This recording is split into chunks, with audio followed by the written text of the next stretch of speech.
हाय दोस्तों, नमस्कार। कैसे हैं आप लोग? आशा करता हूँ आप और आपका परिवार बढ़िया होगा।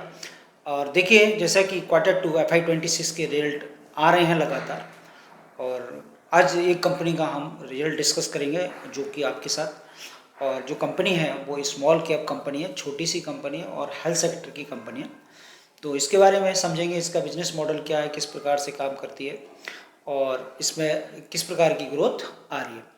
बात शुरू करने से पहले मेरा डिस्क्लेमर रहता है हमेशा की तरह, मैं किसी स्टॉक को बाय और सेल करने की रिकमेंडेशन नहीं देता हूँ, क्योंकि मैं सेबी रजिस्टर्ड नहीं हूँ, इसलिए ये काम मैं नहीं कर सकता। मैं एक एडुकेटर हूँ, प्रोफेसर हूँ या अर्थशास्त्र विषय का। तो मेरा काम है कि रिसर्च करके और जो चीज़ें बढ़िया आती हैं कंपनी की, जो भी हम कंपनी को एवेलुएट करते हैं और वो चीज़ आपके सामने रखने का प्रयास करते हैं, जिससे कि आपका एक एक व्यू बन सके, एक कॉमन सेंस पैदा हो सके किसी कंपनी में क्या चल रहा है। दूसरी बात करें कि जो अब जब हम एक्टिव इन्वेस्टर हैं आप, और इन्वेस्टिंग करना है या इन्वेस्टिंग सीखना है, तो हमेशा किसी भी कंपनी को खुद में ट्रैक करना चाहिए। और हमारा प्रयास रहता है कि आपको बताया जाए किस प्रकार से कंपनी को ट्रैक करते हैं। तो मैं अपने हर वीडियो में बताता हूँ कि आपको भी कंपनी का, कोई भी कंपनी है उसका रिजल्ट आता है और उसका कॉन कॉल और पीपीटी आपको पढ़ना चाहिए, क्योंकि ये किसी भी कंपनी का लेटेस्ट कॉर्पोरेट डॉक्यूमेंट्स होता है। और हम वही चीज़ें आपके साथ शेयर करते हैं या डिस्कस करते हैं जो पब्लिक डोमेन में होती है। और पब्लिक डोमेन का मतलब है वो सबके लिए उपलब्ध होती हैं पढ़ने के लिए। और कभी भी ये प्रयास नहीं करना चाहिए आप लोगों को कि हम जो है भाई पहले से कुछ ही पता चल जाए, कभी नहीं करना चाहिए। क्योंकि कोई बात नहीं भाई, जब कोई चीज़ पब्लिक डोमेन में आ जाती है और वो भी सबको पता हो जाती है, अगर कोई स्टॉक 10% 5% बढ़ जाता है, कोई दिक्कत नहीं उसमें, आप ऊपर खरीदिए, वो ऐसा कोई इशू नहीं होता। और फिर उसके बाद खरीदे, फिर भी पैसा बनेगा आपका, तो पैसा बनने का कोई दिक्कत नहीं, बस कंपनी का बिजनेस सही हो, आपको समझ आना चाहिए। जब कंपनी का बिजनेस आपको समझ आता है और आप उसको ऑब्जर्व करते हैं, after that you make money from the stocks. मतलब कहने का मतलब है कि आप उसके बाद आप स्टॉक से बढ़िया पैसा बना सकते हैं। तो कंपनी का नाम है doctor Agarwal health care limited. ये वैसे तो इनके दो हॉस्पिटल हैं, एक तो है doctor Agarwal health care limited, दूसरा है doctor Agarwal eye care limited. अब इनका दोनों हॉस्पिटल का मर्जर के लिए प्रस्ताव हो गया है और प्रक्रिया मतलब फाइनल स्टेज में है। तो देखिए, जो कंपनी है साउथ इंडिया बेस है, मतलब जो हॉस्पिटल हैं वो साउथ इंडिया बेस है। और धीरे धीरे इनके 6 हॉस्पिटल हैं अभी, और धीरे धीरे अपना ये बिजनेस बढ़ाने का प्रयास करें।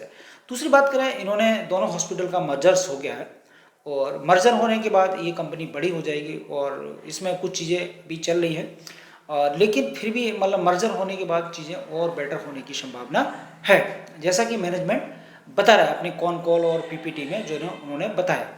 तो मतलब आगे इनकी जो जर्नी है वो और बढ़िया हो सकती है, ऐसी संभावना भी है। और कॉन कॉल में मैनेजमेंट के द्वारा चीज़ें बताई गई है जिसे आप पढ़ सकते हैं।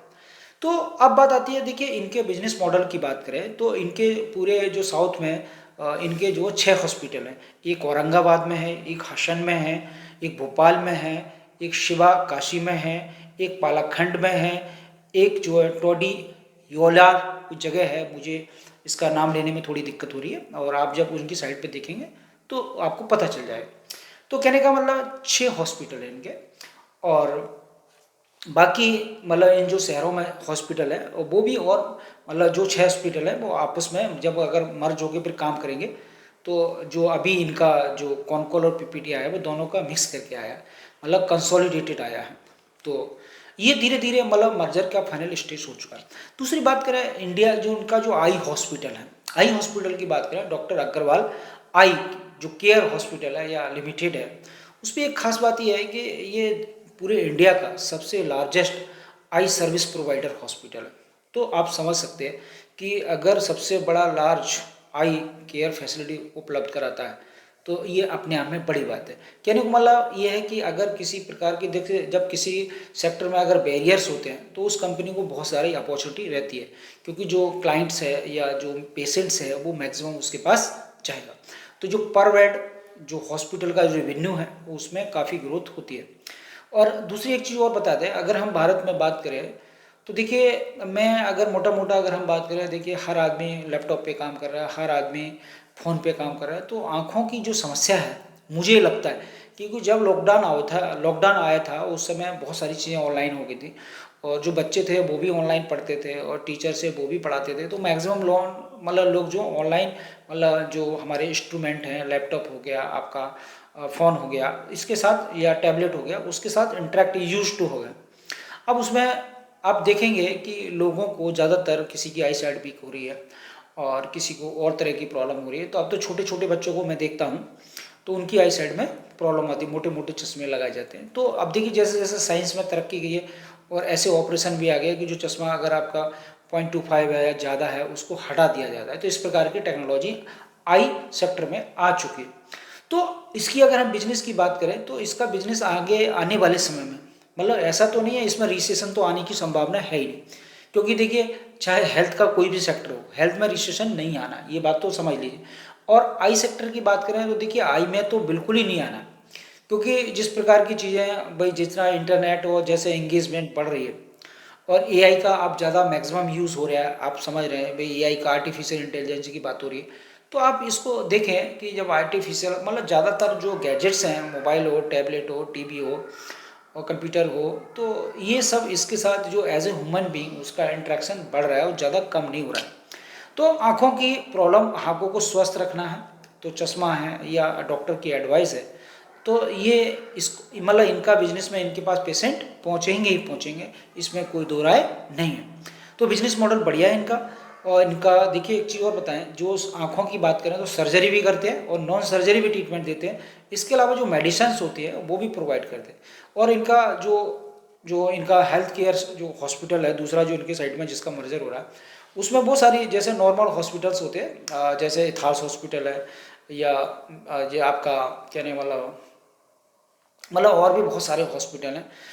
तो जैसे मैक्स हॉस्पिटल की बात हो तो इस सेक्टर में बात करें सबसे बड़ा जो मैक्स हॉस्पिटल है, तो वो भी ज़्यादा Q1 की अगर बात करें उसका रिजल्ट आया 22% के लगभग 20% ग्रोथ करा है, इतना बड़ा है। और उसके बाद अगर देखें तो इथास हॉस्पिटल है, doctor Agarwal eye care hospital है, डॉक्टर अग्रवाल हेल्थ केयर है, तो ये भी क्या है 20% ग्रोथ इनका है ईयरली। तो अब कोई स्मॉल कैप कंपनी जिसका अच्छा हॉस्पिटल है अगर वो इस दर से ग्रोथ कर रहा है तो इसका क्या है कि वो और ज़्यादा प्रयास कर सकता है। तो ये बात समझ में आ गई, बिजनेस मॉडल आपको समझ में आ गया, मैंने बताने का प्रयास किया है। तो मेन मोटा मोटा इनका बिजनेस ये है और इसमें रिसेशन आने की संभावना नहीं है कोई भी। तो आगे इनका बिजनेस और बढ़िया होने वाला है। मर्जर भी हो गया है दोनों हॉस्पिटल का, जब मर्जर होगा तो और ज़्यादा विस्तार करेंगे, कैपेक्स भी करेंगे।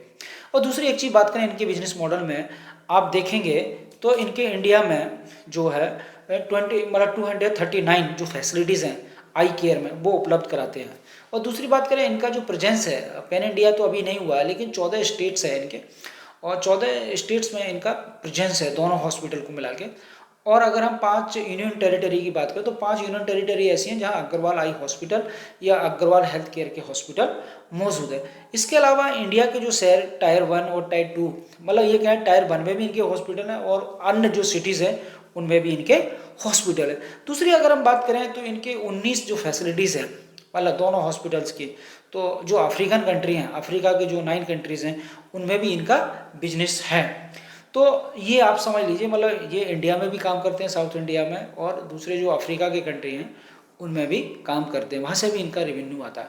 दूसरी बात करें अफ्रीका की बात करें तो अफ्रीका तो पहले से एक ऐसा कंट्री है जैसे अंडर डेवलप्ड कंट्रीज़ है, और इंडियन इकोनॉमी इमर्जिंग इकोनॉमी है। ये बात तो आप जानते हैं कि इंडियन इकोनॉमी क्या है, ग्रोथ वाली इकोनॉमी है जहाँ इमर्जिंग सेक्टर्स है। इमर्जिंग सेक्टर में क्या लोग भाई हेल्थ के प्रति भी लापरवाह रहते हैं, आंखों के प्रति लापरवाह रहते हैं, तो इनका जो बिजनेस है उसमें कोई दिक्कत आने वाली नहीं है आने वाले। और मैनेजमेंट का गाइडेंस भी यही कहता है। और देखिए वैसे तो कोई इक्विटी, अगर कोई नेचुरल कैलेमिटीज हो जाए, कोई इशू हो जाए, वो अलग बात है, लेकिन फिलहाल बिजनेस इनका बढ़िया चल रहा है और जो इनका मर्जर हो जाएगा तो और ज़्यादा फास्ट होने की संभावना है और मैनेजमेंट पॉजिटिव है। अब हम इनकी बात करते हैं जो रिजल्ट है इनकी, अगर हम बात करें तो इनका जो Q2 FY26 में जो रिजल्ट आया तो इनका जो प्रॉफिट है, रेवेन्यू ऑपरेशन से जो मेन ऑपरेशन है उससे इनका जो रेवेन्यू आया है वो है 20% के लगभग है, 19.7% है ईयर ऑन ईयर। तो 20% के लगभग अच्छा है, बढ़िया है। एक स्मॉल कैप कंपनी अगर 20% से ग्रोथ कर रही है डबल डिजिट में, बढ़िया। इथार्थ हॉस्पिटल भी इसके लगभग कर रहा है। और मैक्स हॉस्पिटल की बात करें तो मैक्स हॉस्पिटल भी 2020 के लगभग ही ग्रोथ है, उसका रेवेन्यू ग्रोथ है। Q1 की बात करूँ तो अभी इनके रिजल्ट नहीं आए दोनों के, यथार्थ का भी नहीं आया और शायद इसका मैक्स का भी नहीं आया, तो आने वाले समय में आ जाएगा और जैसे ही आएगा मैं आपको वीडियो उसका देखूँ जिससे कि कंपैरिजन आपको हो जाए। तो 20% के लगभग इनका ग्रोथ है, 19.70% की बात करें। और अगर इनका दूसरी बात है कि अदर इनकम में, तो जब इनका मर्जर हुआ है तो अदर इनकम में कुछ खर्चे बढ़ गए होंगे, तो ये थोड़ा अदर इनकम इनकी माइनस में है, तो अदर इनकम से कुछ ज़्यादा फर्क नहीं पड़ता। मेन जो फर्क पड़ता है जो उनका जो मेन ऑपरेशन जो रेवेन्यू है, मतलब जो ऑपरेशन है, मतलब जो ऑपरेशन मेन बिजनेस है, कोर बिजनेस है, उससे कितना ग्रोथ आ रहा है, तो वो 22% के लगभग, मतलब 20% के लगभग। अगर टोटल ओवरऑल बात करें तो दोनों को मिला के तो इनका जो 18.2% ग्रोथ है टोटल ग्रोथ की बात करें। तो टोटल ग्रोथ अगर हम बात करें ऑपरेशन रेवेन्यू की बात करें तो वो तो 20% के लगभग, तो थोड़ा माइनस में हो गया अदर इनकम में, जो एक्सपेंसेस बढ़ गए होंगे, जो मतलब वहाँ से इनकम इनको नहीं आई, तो 18% के लगभग, 18.2। दूसरी अगर हम बात करें इनका मतलब FY24 और FY25 का जो कंपैरिजन करें तो उस समय इनका जो ग्रोथ था 27% था, ईयर ऑन ईयर ग्रोथ था टोटल ग्रोथ की बात करें, तो उसके कंपैरिजन में इधर कम हुआ है। तो इसमें चीज़ें समझने का प्रयास करें क्यों कम हुआ है। जैसे बताया मर्जर हो रहा है, तो मर्जर हो रहा है तो चीज़ें काफ़ी चेंज होती है, वो दोनों को अगर कंसोलिडेट करते हैं, मिला के अगर बात करते हैं तो मर्जर हुआ है तो कुछ चीज़ों पे फ़र्क पड़ता है, लेकिन ऑल ओवर बात करें तो 20% इसमें ग्रोथ है, कोई इसमें दो राय नहीं है। दूसरी अगर बात करें इनका प्रॉफिट जो बिफोर टैक्स, जैसे हम ईबिट कहते हैं, तो ईबिट की अगर हम बात करें तो इनका जो ईबिट आया है वो 61% के लगभग year on year Q2 FY26 में। तो आप ये दे सकते हैं, मतलब कंपनी मतलब जो प्रॉफिट है वो अच्छा है। दूसरी अगर हम बात करें जो इसका जो FY24 और FY25 का जो कंपैरिजन में अगर बात करें ईबिट की, तो प्रॉफिट बिफोर टैक्स की बात करें तो उस समय ये था इनका कि FY24 और 25 में जो 25 में आया था उसका कंपैरिजन में तो 13.7 था, तो मतलब 14% के लगभग था। अब देखें बात करें इसमें FY26 में Q2 में इनका जो ईबिट आया वो 61.3 आया, तो कहने वाला कई गुना ज़्यादा। दूसरी एक चीज़ और बात करें, मज़े की बात है इसमें, आप देखेंगे कि जो Q2 FY26 में इनका जो पैट ग्रोथ है, पैट ग्रोथ इनका देखेंगे 71% के लगभग है। अब ये कौन कॉल में देखेंगे, और अगर उसमें देखें जाके क्या बोलते हैं जब Q4 मतलब FY24 FY26 की अगर बात करें, FY25 की बात करें, FY24 और FY25 की बात करें तो इनका जो मतलब जो इनका क्या बोलते हैं पैट ग्रोथ था वो कितना 16.1 था। मतलब कहने का मतलब Q2 की अगर बात करें FY25 में तो इनका पैट ग्रोथ कितना था 16% था, और Q2 FY26 की बात करें तो इनका पैट ग्रोथ कितना 71% है। तो देखिए कितना गुना बढ़ गया। और दूसरी कंपैरिजन करें तो 20% की अगर हम बात करें इनका जो ग्रोथ है और उससे देखें तो 18 या 54, 18 चौक 18 दूनी 36 का मतलब दोनों 72, मतलब 72 कहने का मतलब 4 गुना पैट आ रहा है। बात समझ रहे हैं, जो इनका रेवेन्यू ग्रोथ है, मतलब जो इनका रेवेन्यू ऑपरेशन से जो ग्रोथ है मतलब 19.7 और टोटल उसकी बात करें तो 18.2, तो कहने का मतलब इनका जो पैट ग्रोथ है वो कितना 4 गुना है। और किसी कंपनी को जब पैट ज़्यादा होता है, आप समझ लीजिए किसी कंपनी का जो पैट होता है इसे नेट प्रॉफिट भी कहते हैं, यदि वो 4 गुना है तो इसका मतलब क्या है कि इस कंपनी को ऑपरेटिंग लेवरेज मिल रहा है। ऑपरेटिंग लेवरेज क्या होता है मैं आपको बता दूं, अपने कई वीडियो में बताता हूँ कि ऑपरेटिंग लेवरेज का मतलब होता है कि कंपनी या जो हॉस्पिटल की जो है कंपनी की जो उनका जो मतलब कहने फिक्स कॉस्ट है उसमें कोई चेंज नहीं हुआ। जैसे फॉर एग्जांपल हॉस्पिटल के बेड वही हैं, राइट।